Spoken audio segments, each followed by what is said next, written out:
De recevoir Bouna Kanté. Il est le secrétaire général de la Compagnie Générale Immobilière du Sahel, CGIS SA. Il est aussi responsable APR à la commune de Fan.E Amitié. Bouna Kanté, bonjour.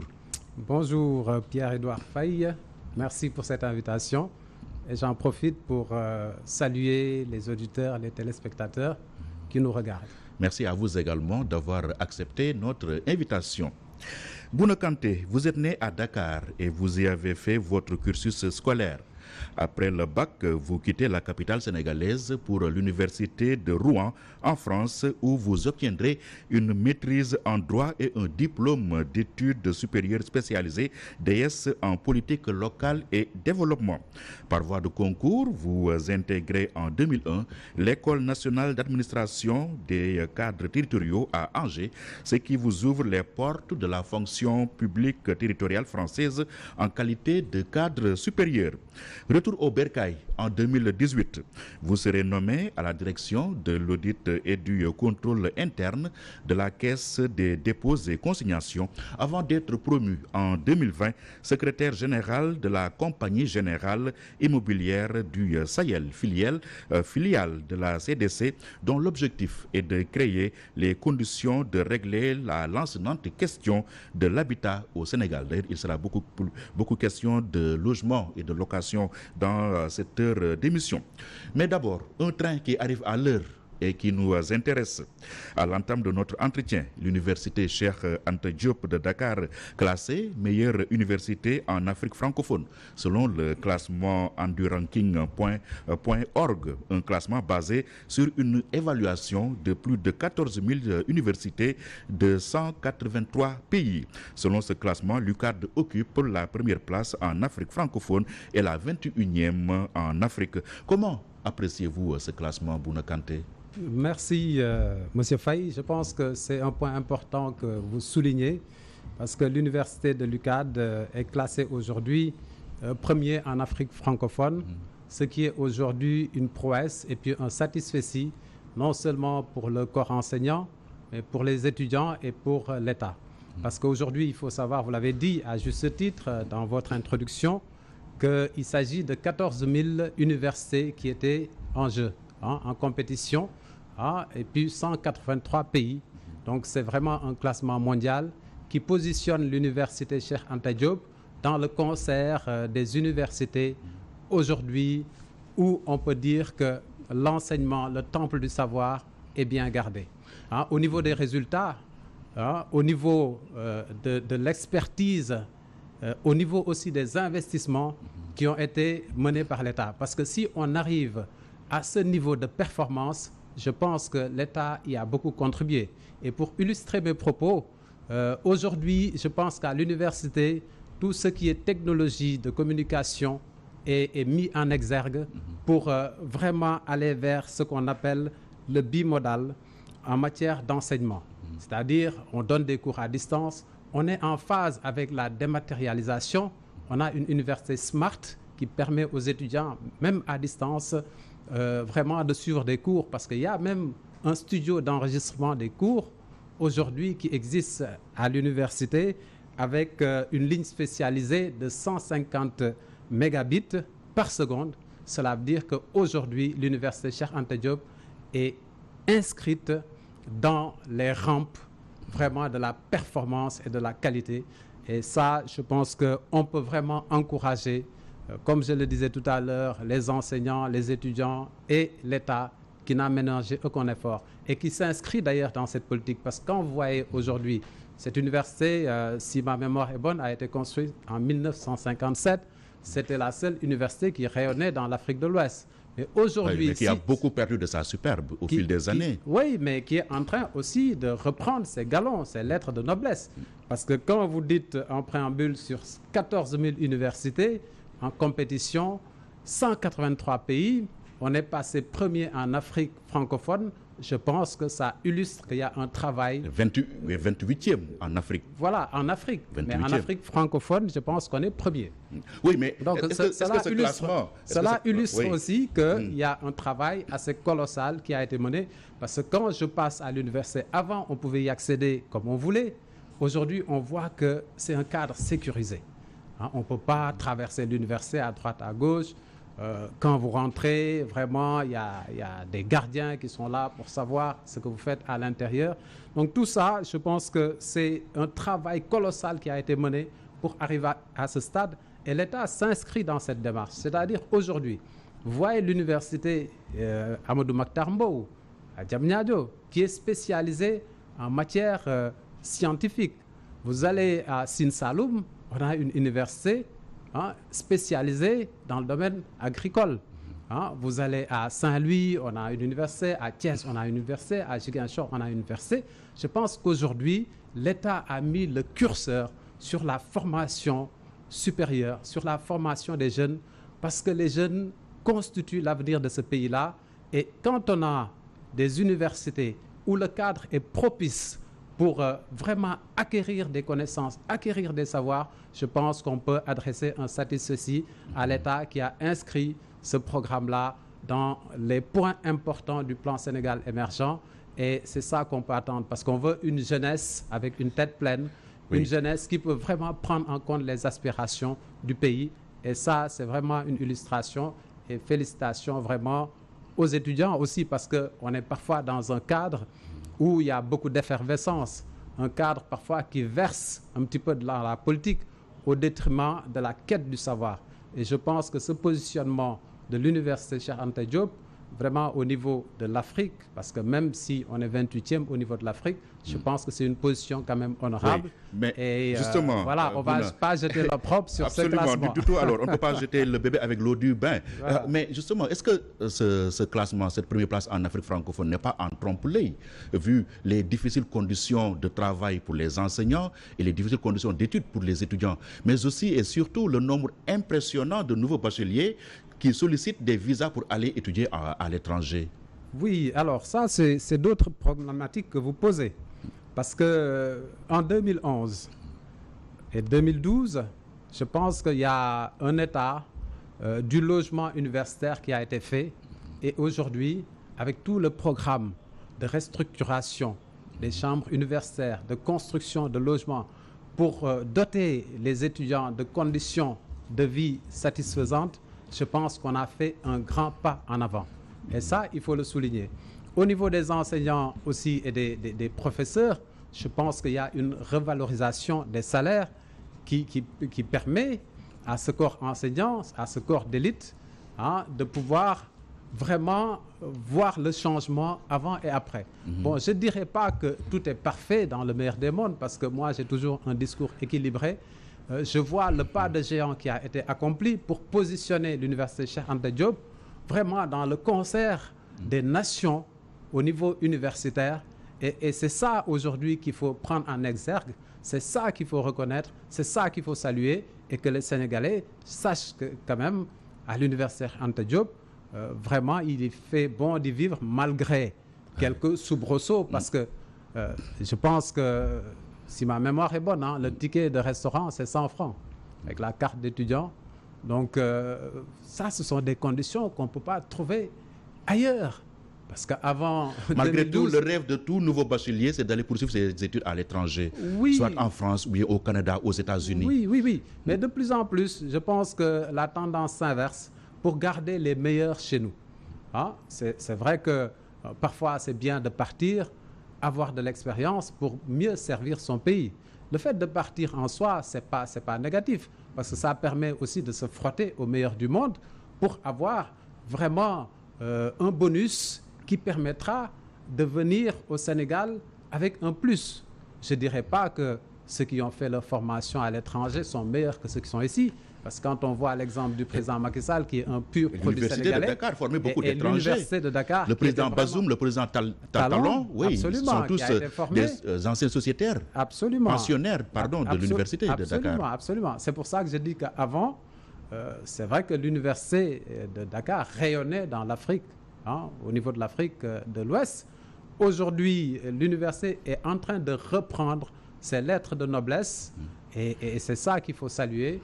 Et dire bravo vraiment à tous les acteurs de l'écosystème universitaire qui ont contribué à positionner notre université dans vraiment ce concert très prestigieux des universités qui font la fierté de ce pays. Finalement, y a-t-il de quoi pavoiser quand on sait que nos universités sont en réalité des fabriques de chômeurs?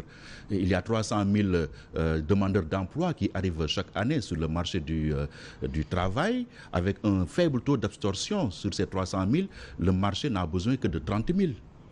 Bon, ça aussi, vous posez la question du chômage et puis je pense que l'État, de plus en plus, essaye de donner des ouvertures, des possibilités aux étudiants qui sortent avec des diplômes. Bon, aujourd'hui aussi, je pense que il faut vraiment calibrer les besoins des étudiants en fonction des besoins de notre pays. Nous savons que le Sénégal, en 2023, va produire du pétrole, du gaz. Je pense qu'aussi, il faut qu'on mette l'accent sur la formation des étudiants dans ces domaines porteurs. Parce qu'il faut toujours faire une évaluation des besoins du pays et orienter les étudiants en fonction de ces besoins. Et je pense qu'il y a tout un travail qui est en train d'être mené par l'État pour qu'il y ait une adéquation entre les enseignements dispensés et puis la demande. C'est pour ça que de plus en plus, il y a des centres de formation un petit peu partout dans le pays, parce que dans chaque département, pour aller vers ce point-là d'ancrage qui permettra vraiment de résoudre les problèmes d'emploi au Sénégal.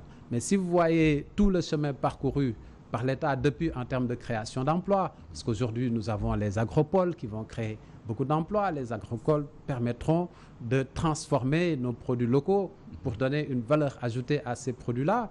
Et on voit que de plus en plus, il y a beaucoup de chantiers, il y a beaucoup de perspectives qui nous permettent de présager l'avenir avec vraiment optimisme. Et ce que vous dites, je ne le récuse pas. Oui. Il y a une part de vérité parce qu'il y a beaucoup de jeunes qui sortent sans pouvoir trouver un emploi. Mais il faut plus travailler sur l'adéquation des formations et les besoins du pays. Et jamais de mécanismes dédiés à l'emploi des jeunes n'ont existé que depuis 2012. Malgré tout, le problème reste entier. Je ne dirais pas ça, parce qu'en 2011... C'est un constat qu'on peut faire. En 2011, on avait consacré 20 milliards aux jeunes. Et aujourd'hui, on est à presque 150 milliards consacrés aux jeunes en matière de formation, parce qu'on a le 3FPT maintenant qui n'existait pas et qui permet vraiment de mettre à l'ADER, ainsi de suite. Donc tout ça, et puis on a essayé de rationaliser aussi les agences qui s'occupent de la formation des jeunes. On a aussi aujourd'hui la NPEJ qui permet vraiment de pouvoir déposer une candidature, et les entreprises, quand elles ont besoin, elles peuvent aller directement à la NPEJ pour recruter. Ce sont des systèmes qui n'existaient pas. Parce que nous, au niveau de la Caisse des dépôts et consignations et de la CGIS, on a eu à contacter la NPEJ parce qu'on voulait un profil ciblé. Donc, je pense que cette rationalisation, le regroupement des agences dédiées aux jeunes pour vraiment atteindre l'objectif qui est recherché par l'État, je pense que chaque jour, nous avançons à grands pas. Et ça aussi, c'est important de le souligner. Mais tout système n'est pas performant à 100%. Et il va falloir continuer dans cette lancée pour permettre vraiment de cibler les profils. Et ça, j'y reviens, parce qu'il y a des enseignements aujourd'hui qui n'ont aucune valeur ajoutée par rapport aux attentes, aux préoccupations, aux besoins du pays. Donc ça, ce sont des filières qui formeront forcément de potentiels chômeurs. Et il faut qu'on en soit conscient. Il faut une adéquation entre ce qui est enseigné avec les besoins du marché. Absolument, du marché de l'emploi. Et ça, c'est tout le travail que l'État est en train de mener. Et de plus en plus, je vois les efforts qui sont consentis et les efforts qui sont aujourd'hui trouvés pour atteindre à cette adéquation entre les formations et puis les besoins du marché de l'emploi. Bouna Kanté, le budget du Sénégal connaîtra une hausse l'année prochaine. Il était à plus de 5 000 milliards l'année passée et sera à 6 400 milliards en 2023 avec une croissance projetée à 10,1%. Beaucoup de bruit a été fait sur ce budget, mais est-ce qu'en réalité cela en valait la peine si on sait que le budget c'est des prévisions et que là, la situation telle qu'elle est présentée, on a l'impression que tout simplement, il faut aller dans les caisses et on y trouvera 6 400 milliards. Alors, ce n'est pas si simple que ça. Bon, je pense que le budget 2022, on avait retenu 5 500 milliards à peu près. Et aujourd'hui, vous dites qu'on est à 6 400 milliards. Et c'est ce qu'on a eu récemment lors du dernier Conseil des ministres. Donc, c'est ce qui est sorti des prévisions. Effectivement, avec un taux de croissance de 10,1%, taux de croissance porté à 2 chiffres. Et je pense qu'il faut le qu'il qui est loin des prévisions de la du pape 2A, qui était de 13,7. J'en viens.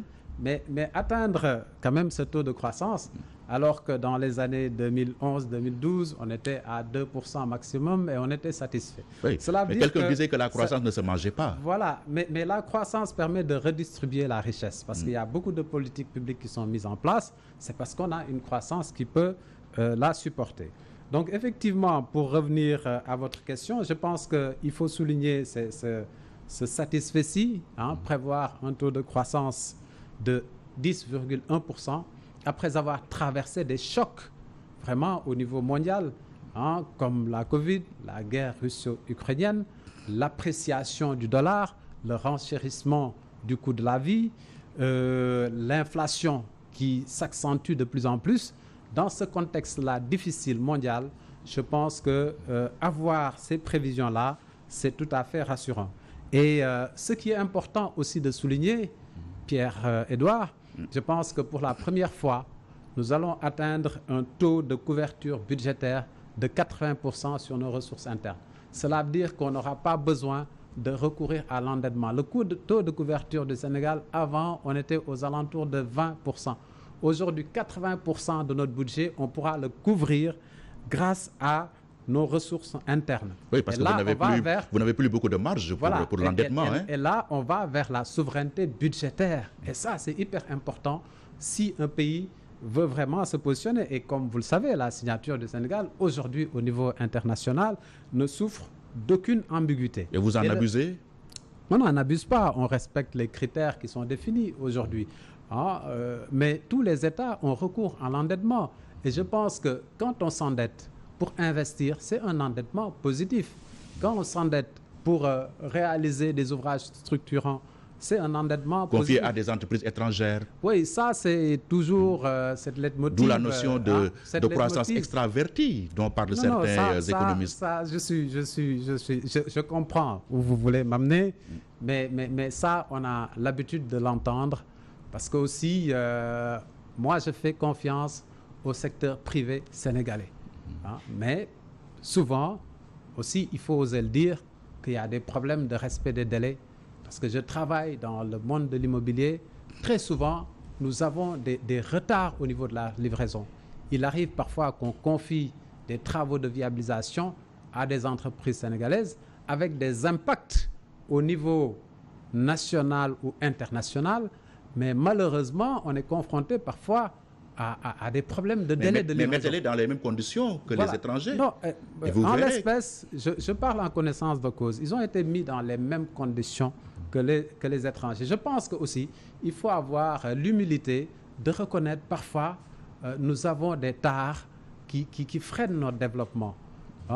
Il faut qu'on le dise, mais sans pour autant critiquer, verser dans des critiques qui ne nous permettent pas d'avancer, mais nous devons faire des efforts à ce niveau-là, au niveau de la rigueur, au niveau du respect des délais de livraison, pour permettre à ce Sénégal-là de rattraper ce gap qu'il y avait avant. Donc si on voit que ça, c'est un élément important du budget que vous avez souligné, les prévisions de 6 400 milliards, je pense qu'aujourd'hui, c'est hyper important. Et le président, son marqueur, c'est surtout la protection des ménages et des consommateurs. Donc, effectivement, il y aura un redéploiement budgétaire, il y aura des comptes qui vont changer pour permettre de mettre l'accent sur tout ce qui est dépenses sociales, et puis permettre aux Sénégalais de respirer. Parce qu'aujourd'hui, effectivement, il y a une croissance positive, mais de plus en plus, on voit que les Sénégalais ont du mal à joindre les deux bouts. Et le président a été sensible. Vous en êtes conscient au moins. Oui, j'en suis conscient. J'en suis conscient. Je ne suis pas venu là pour vous dire que tout est beau, tout est parfait. Ça, ce sont des problèmes. Mais ce qu'il faut souligner, c'est que le président a pris l'importance de la solution et a apporté vraiment des mesures concrètes très rapidement. Oui. Et il demande même de les appliquer dans un délai de 30 jours. Mais c'est une question légitime que se pose le Gorgorlou qui est en train de nous suivre. Il dit, mais depuis 15-20 minutes, ces deux personnes-là nous parlent de budget de 6 400 milliards, de taux de croissance de plus de 10%. Mais où est-ce que je le ressens dans mon panier, dans mon assiette? C'est une question légitime qu'on doit se poser. Justement, c'est une question tout à fait légitime. Mais comme je disais tout à l'heure, ce budget-là a un caractère purement social. Il faut savoir que l'année dernière, en termes de subventions pour supporter les denrées de première nécessité, pour qu'il n'y ait pas d'inflation, très souvent aussi on est confronté à un problème de spéculation. Ce sont des Sénégalais qui augmentent les prix et ça se justifie pas. Où sont les services de contrôle de l'État? Mais justement, vous avez vu que récemment, lors du conseil présidentiel, le 26 septembre, on a décidé de recruter 1000 agents pour vraiment s'occuper du contrôle des prix. Et la dernière fois, je suis allé dans la banlieue et j'ai vu qu'il y avait des agents qui rentraient dans les boutiques, le commerce de détail, qui n'est aujourd'hui pas maîtrisé par les Sénégalais. Et de plus en plus, on voit leur présence sur le terrain. Mais ce que je voulais dire, et ça, il faut qu'on le comprenne, c'est peut-être le Gorgorlou va se dire, bon, la croissance positive, ainsi de suite, mais je suis convaincu parle de croissance, que ce budget-là... Le budget de 6 400 milliards, mais oui, lui, dans son vécu quotidien, il ne le ressent pas. C'est pour ça que j'ai parlé de redéploiement budgétaire.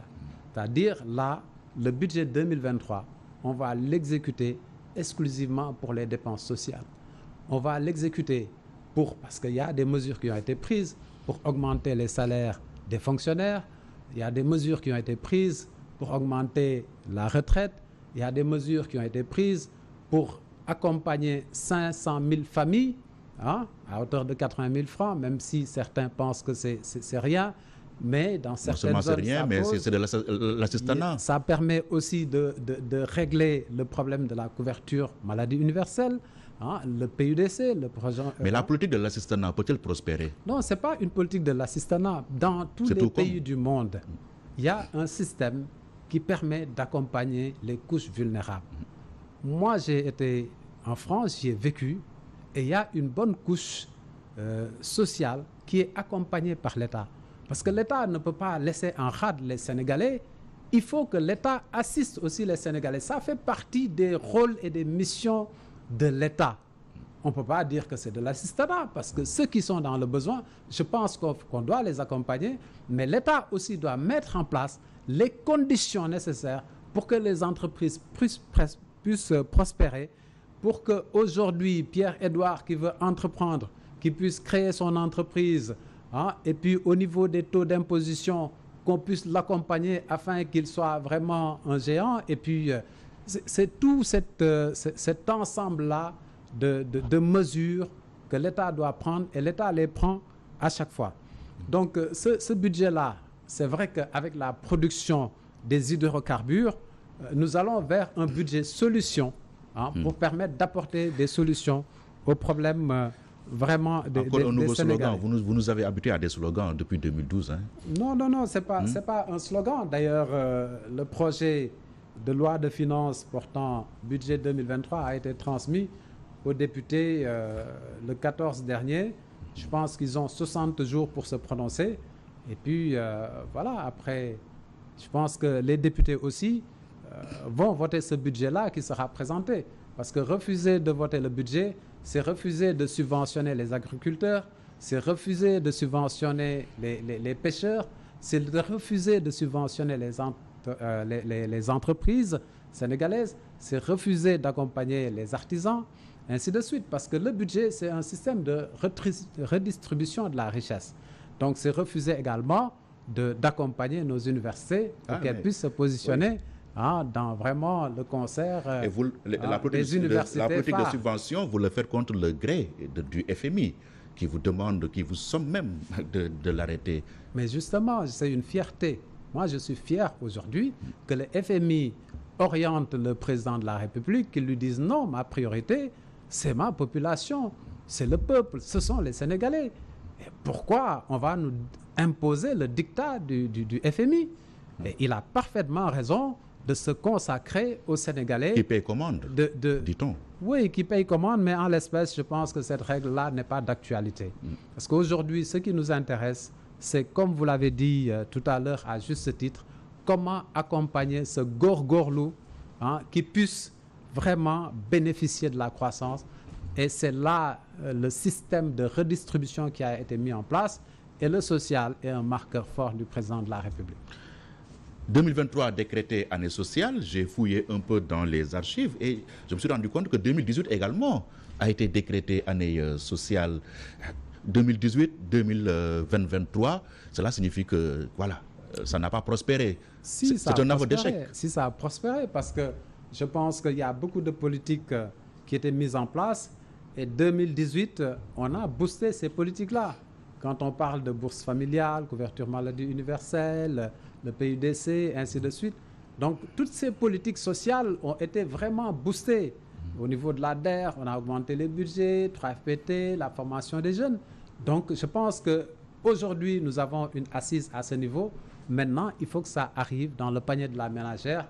Et c'est toute la philosophie qui a vraiment été le point essentiel sur lequel on s'est appesanti pour monter le budget. Très commun entre 2018 et 2023, c'est des années préélectorales.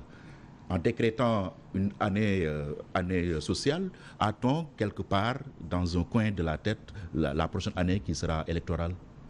Bon, moi je ne fais pas un lien entre ces mesures. Le lien, il est évident. Parce qu'aujourd'hui, je pense que le président a apporté une réponse forte parce que nous avons un contexte économique mondial dégradé de plus en plus. Et je vous l'ai dit tout à l'heure. Donc aujourd'hui, je pense que nous devons inciter les Sénégalais à consommer local, essayer de transformer nos produits pour atteindre cette souveraineté alimentaire. Il faut y travailler. Et de plus en plus, vous aviez proposé, vous avez annoncé l'autosuffisance en riz en 2017, ça n'a pas eu. Oui, mais je pense que l'autosuffisance en riz en 2017, nous avons fait un grand gap. Parce qu'en 2011, Pierre-Édouard, on produisait à peu près 500 000 tonnes de riz. Un grand gap, oui, vous avez raison. Non, un grand bond en avant, excusez-moi. C'est-à-dire en 2011-2012, nous produisions à peu près 5 000 tonnes de riz. Aujourd'hui, on est à 1 300 000. Donc, je pense que ça, nous avons fait un bond important. Et le président, je pense que lors du conseil présidentiel, a décidé de subventionner le riz paddy aux producteurs à hauteur de 30 francs CFA le kilo de riz. Donc ça, ce sont des mesures importantes. Pour les meuniers, vous avez vu récemment, il y a 15 milliards qui seront versés aux meuniers pour les accompagner. Nous allons lancer très rapidement les concertations. C'est une dette qu'on paie. Oui. Les compensations. Mais qui paye ses dettes s'enrichit. Ça, vous le savez, M. Faye. L'État leur devait cet argent-là. Qui paye ses dettes. Ce n'est pas un cadeau. Oui, mais qui paye ses dettes s'enrichit. Donc tout ça, ce sont des mesures importantes qui ont été prises. D'engager les négociations avec le gouvernement indien pour l'importation du riz. Je pense que les Sénégalais aussi adorent le riz. Et je le disais la dernière fois, que nous devons aussi essayer de changer nos habitudes alimentaires. Donc aujourd'hui, vraiment, il y a énormément de chantiers qui sont ouverts, des réformes pour vraiment soulager le panier de la ménagère. Et je pense que ça, il faut le souligner. Et puis, vraiment encourager le gouvernement. En tout cas, j'encourage le gouvernement à poursuivre ses efforts et aller dans cette voie. La vie chère, nous y restons. Le président, dans la foulée de la formation de son nouveau gouvernement, avait appelé à des concertations sur la cherté de la vie. Les différentes commissions ont déposé leur rapport, mais commentons un peu celui du loyer. Là, certainement, vous serez dans votre élément, vous, en tant que secrétaire général de la compagnie générale immobilière du Sahel. La problématique du loyer au Sénégal, comment elle se présente? Comment vous l'appréhendez-vous? Alors ça, c'est vrai, M. Faye, c'est un problème très, très crucial et important. Parce que, bon, je le disais tout à l'heure, Dakar a été configuré pour 600 000 habitants. Aujourd'hui, on est à plus de 3 millions, voire 4 millions d'habitants. Donc Dakar est l'équivalent de 0,3% du territoire national et qui polarise 70% de l'activité économique. Donc il y a un problème. Donc le président a essayé de désengorger la capitale en mettant pas mal d'activités au niveau de Diamniadio. Ça, c'est une première réponse. On a également mis en place le TER pour décongestionner un petit peu la circulation parce que les embouteillages... Et faciliter l'accès à Dakar, n'est-ce pas contradictoire? Oui. Vous voulez désengorger et vous faciliter l'accès à la capitale. Non, j'en viens parce que vous parlez du FMI tout à l'heure. Donc le FMI dit que chaque année, c'est plus de 100 000 $ de pertes pour notre économie. 100 millions de dollars. 100 milliards de francs CFA. Oui. 100 milliards de francs CFA de pertes pour le Sénégal. Et je pense que ça, ce sont des réponses importantes qui ont été amenées par le président de la République. Bon, la question du loyer se pose avec beaucoup d'acuité et ça, il faut le savoir. Bon, aujourd'hui, d'après les estimations, nous savons qu'il y a un déficit de logement de plus de 150 000, rien qu'à Dakar. Au niveau du Sénégal, c'est plus de 320 000 logements. En termes de logement. En termes de logement. Alors, l'écosystème n'arrive qu'à produire à peu près 5 000, 6 000 logements par an. Donc vous voyez le problème, la difficulté. C'est pour ça qu'aujourd'hui, il faut très rapidement trouver des solutions pour construire rapidement et permettre aux Sénégalais d'accéder à la propriété. Pourquoi ne pas vraiment mettre l'accent, le curseur sur la location-vente? Parce que nos parents qui ont acheté dans les SICAP.e, ainsi de suite, ils ont bénéficié de ces systèmes-là pour pouvoir accéder à la propriété. Aujourd'hui, il y a très peu de Sénégalais qui peuvent débourser 30 millions, 35 millions pour acheter une maison. Donc, il y a tout un système à revoir et je pense que l'État est en train aussi vraiment d'accompagner les couches vulnérables pour accéder à la propriété. Il y a une société qui a été créée qui s'appelle la SAFRU. Cette société-là bénéficiait de terres à Daga-Kholpa. Cette société aménage les terres pour les redonner aux promoteurs. Les promoteurs derrière y construisent, les revendent aux Sénégalais à des prix défiant toute concurrence. Donc il y a un système de péréquation qui est mis en place pour permettre vraiment de favoriser ces couches-là. Et si on ne fait rien, je sais que c'est ce qu'on appelle l'accident de parcours, travailler jusqu'à la retraite et ne pas avoir de maison. Et on en est là. Et l'État est conscient. Que fait l'État? Oui. C'est la question qu'on se pose. Absolument. Où est-ce que vous en êtes avec le programme 100 000 logements voilà, qui peine à sortir de terre? Absolument. Donc, le programme 100 000 logements, je pense que c'est dédié à une certaine catégorie de personnes. Il faut avoir des revenus qui ne dépassent pas 400 500 000 francs par mois. Ils sont combien ces Sénégalais qui peuvent avoir 400 000 francs par mois? Ils ne sont pas nombreux. Oui. Mais le programme des 100 000 logements, il faut savoir que aussi c'est une réponse par rapport aux difficultés. Bon, il y a beaucoup de progrès qui ont été accomplis depuis. Et moi, je sais qu'au niveau de la Caisse de dépôt et consignation, il y a des programmes qui ont été versés dans le cadre du projet 100 000 logements. Donc tous les acteurs de l'écosystème immobilier vraiment travaillent pour que ce soit une réalité, parce que c'est une demande forte du chef de l'État. Mais comme je vous disais, nous avons également quelques difficultés liées à l'inflation du coût de la vie. Vous savez que le ciment aussi coûte cher. Donc, ce qui fait que les matériaux coûtent cher, le fer coûte cher. Donc ce qui fait que malgré les efforts de l'État pour supprimer certaines taxes douanières, vraiment, il faut qu'on apporte plus de réponses à ces difficultés que rencontrent les Sénégalais. Et aujourd'hui, ce qui est rassurant, c'est que dans tous les domaines, le président est en train de réformer.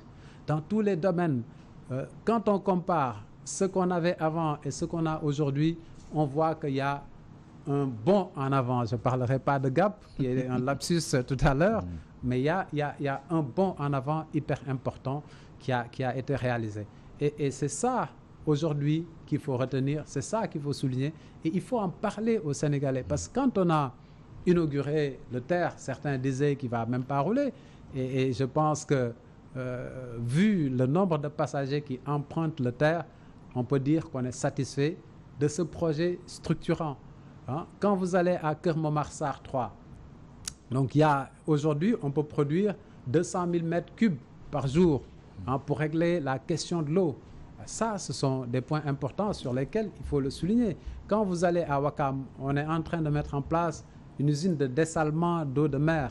Donc tout ça, ce sont des produits, des projets importants que le président a mis en place pour répondre aux demandes et aux aspirations des Sénégalais. Sur le logement, vous avez fait tout à l'heure, comme l'a fait le président, c'est-à-dire vous avez avoué votre impuissance, c'est ça? Non, sur le logement, vous ne pouvez rien. Sur le logement, la cherté du loyer. Sur le logement, je vous ai dit tous les projets qui sont mis en place, et ça, il faut le souligner. Au niveau du loyer, c'est vrai que aujourd'hui, le président a pris une mesure qui va entrer en vigueur le 1er janvier 2023. Il prendra même un décret présidentiel.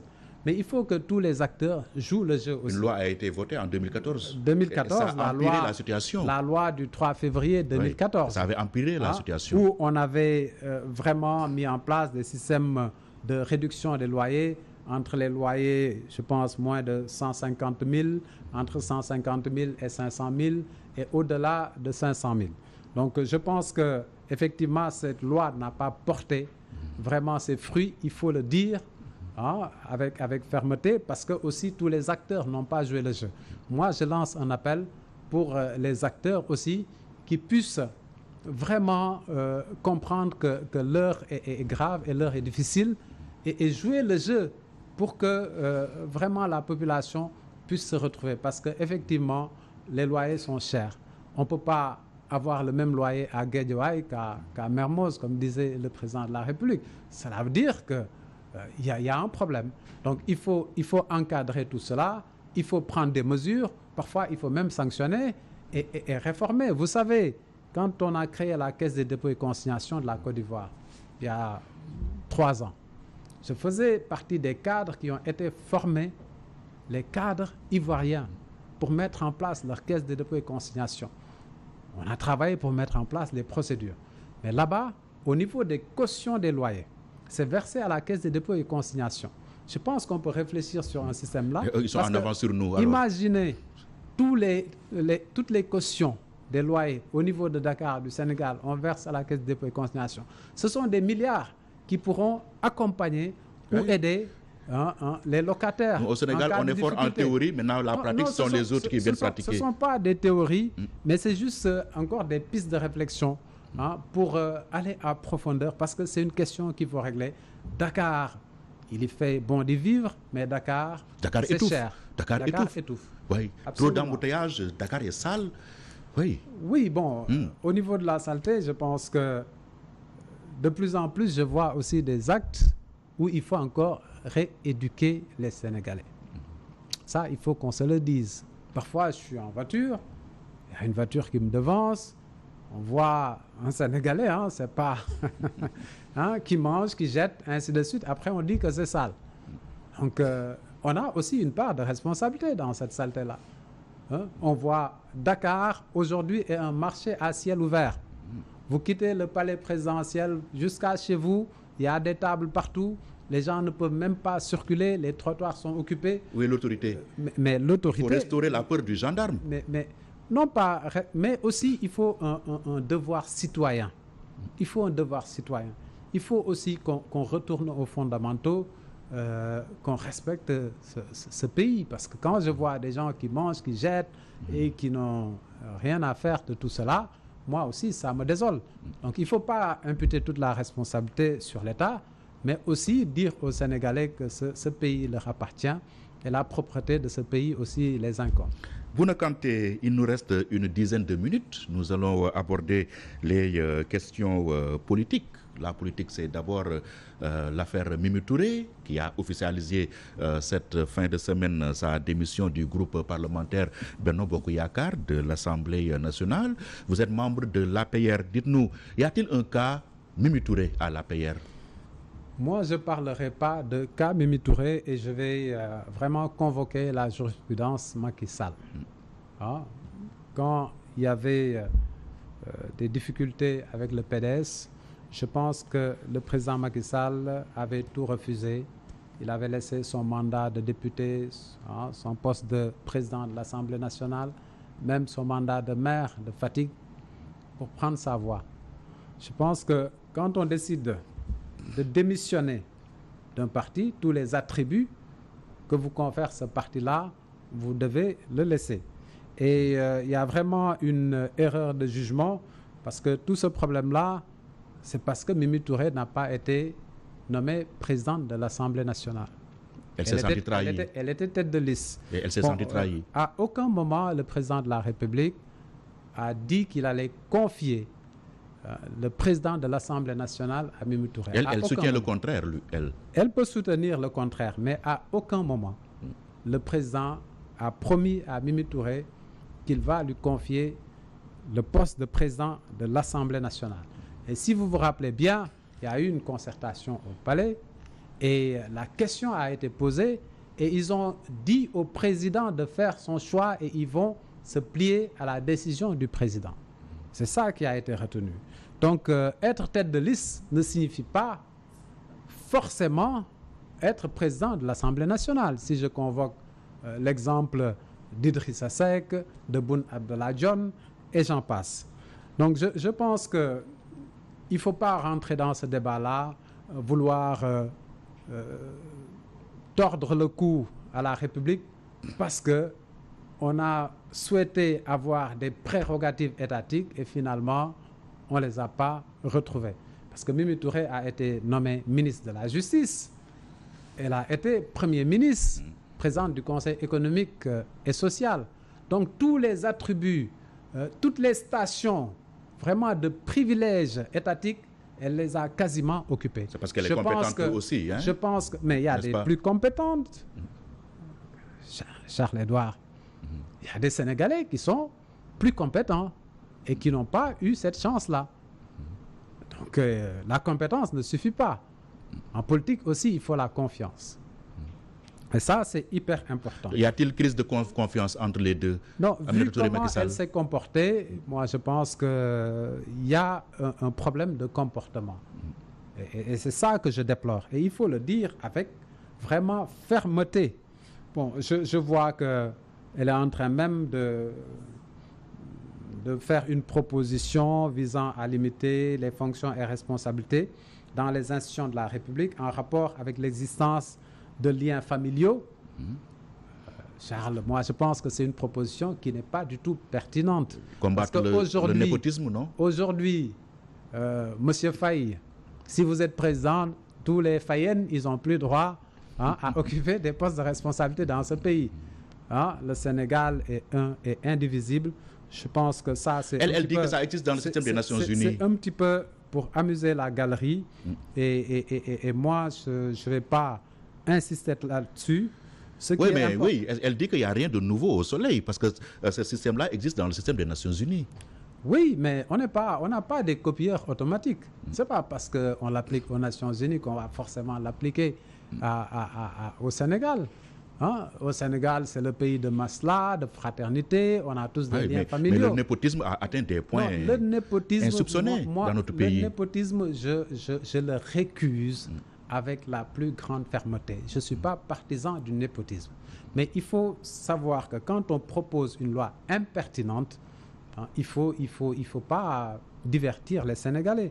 Aujourd'hui, les enjeux sont ailleurs, sont plus importants que la démission de Mimi Touré au sein de l'Assemblée nationale. Parce qu'une loi a un caractère général et impersonnel. C'est-à-dire là, parce que Mimi Touré n'est plus dans les sphères décisionnelles, qu'elle commence à faire des propositions. Quand elle était au sein de l'APR, quand elle était au sein du Benno, pourquoi elle n'a pas dénoncé ce népotisme? Pourquoi elle attend d'être, entre guillemets, virée pour nous parler de népotisme, d'incompatibilité avec des liens familiaux? Donc je pense qu'il faut revenir à la raison. Et puis, le plus important, c'est avant tout les compétences. Moi, j'ai eu à travailler avec Aliou Sall quand j'étais à la Caisse de dépôt et consignation. C'était le directeur de la CDC. Mais j'avais en face de moi une personne compétente avec vraiment une formation très poussée, même si c'est le frère du président. Moi, c'est la compétence que je mets en avant. Les liens de familiaux, c'est une forme de discrimination. Et dans ce Sénégal-là, où les liens familiaux constituent le socle de la nation, je pense que c'est dangereux d'aller dans cette direction. Mimi Touré et Macky Sall, et par extension Mimi Touré et l'APR, ont-ils atteint le point de non-retour? Bon, moi, ce que je recommande, c'est voilà, de revenir aux fondamentaux. Parce que, comme c'est je encore le possible disais, de recoller les morceaux? cela ne dépend que d'elle. Je pense que le président Macky Sall, c'est quelqu'un de généreux, de loyal. Sa seule préoccupation, c'est le Sénégal au cœur. Il y a eu des différends avec le passé, avec ses collaborateurs, mais il suffit de lui tendre la main pour qu'il vous accepte. Hein? Et je pense que Mimi, aujourd'hui, doit revenir à la raison, parce que ce terrain-là ne pourra pas prospérer. Le plus important, c'est qu'on a eu à traverser des moments difficiles et elle était actrice dans tout ce qu'on a fait. Aujourd'hui, il faut sortir de ce cadre-là parce que c'est pas important et c'est une perte de temps pour les Sénégalais. Selon Aminata Touré, le principal point d'achoppement entre elle et le président de la République reste la question du troisième mandat. Quel est votre commentaire là-dessus? Mais la question du troisième mandat, bon, moi je ne parlerai pas de troisième mandat, moi je parlerai de deuxième quinquennat. Donc pour ce deuxième quinquennat, je pense qu'aujourd'hui, c'est important quand même de poser le décor et poser le débat. Parce que figurez-vous, M. Faye, en 2016, le Conseil constitutionnel a rendu une décision numéro 1C 2016 du 12 février 2016. Certains avaient parlé d'avis à l'époque. Non, c'est une décision. Il y avait un débat entre décision ou avis. C'était une décision. C'est vrai que le président Abdoulaye Wade avait vraiment contacté, sollicité l'avis du Conseil constitutionnel. Mais pour ce cas d'espèce-là, c'est une décision. Je pense qu'une loi, il ne faut pas la lire in solo, mais in bino. Parce que quand on prend l'article 27 de la Constitution, on dit le mandat du président est de 5 ans. Nul ne peut faire plus de 2 mandats consécutifs. Ouais. Je pense que on parle français. Il y a beaucoup de juristes. Nul ne peut faire plus de 2 mandats consécutifs. Il y a beaucoup de juristes qui font une lecture solo. C'est-à-dire ils laissent complètement la première disposition pour se focaliser sur nul ne peut faire plus de 2 mandats consécutifs. Oui, c'est la conséquence logique. Je pense que quand on va en profondeur, dans cette Constitution, il n'y a pas de disposition transitoire qui clarifie cette situation.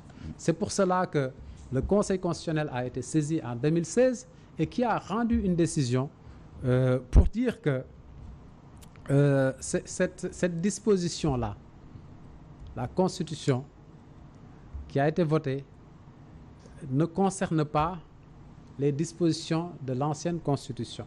C'est-à-dire, le Conseil constitutionnel a carrément répondu que le mandat qui est en cours ou la révision constitutionnelle n'impacte pas les 7 ans qui sont en cours, le mandat en cours. Et c'est ça la question. Je pense qu'il faut que je vous lise cette décision parce que... Oui, nous l'avons tous lu. Voilà. Mais la question n'est pas juridique. Elle est juridique d'abord, mais elle est également morale, elle est mathématique. La question, elle est mathématique. Le président Macky Sall a fait 2 mandats et la Constitution dit que nul ne peut faire plus de 2 mandats consécutifs. Donc il doit partir. Et la question également, elle est morale. Lui, à plusieurs reprises, il a dit qu'il est là pour 2 mandats. Après, il va s'en aller. Oui, mais ça règle le problème, non? La parole présidentielle, l'imprégnance de la parole présidentielle, oui. Vous faites quoi de cela? Non, mais, je pense que le président, ce n'est pas un juriste. Et les dispositions au niveau juridique, c'est clair. Le mandat de 7 ans n'en fait pas partie. Quand il y a eu la révision constitutionnelle, et ça a été clairement dit par le Conseil constitutionnel. Parce qu'aujourd'hui, il faut savoir que si le président dépose sa candidature, le Conseil constitutionnel pourra tout à fait l'accepter parce qu'il est à son 2e quinquennat.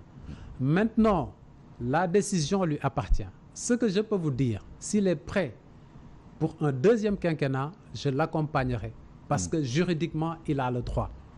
Et c'est ça qui fait partie de ce qui le pousse à faire un 3e mandat avec tout ce que cela comporte comme risque. Mais il y a eu une dizaine de morts en 2011 quand Abdoulaye Wade a voulu forcer un 3e mandat. Mais quels sont les risques On va en parler. Parce que moi, je suis pour l'application de l'ordre constitutionnel.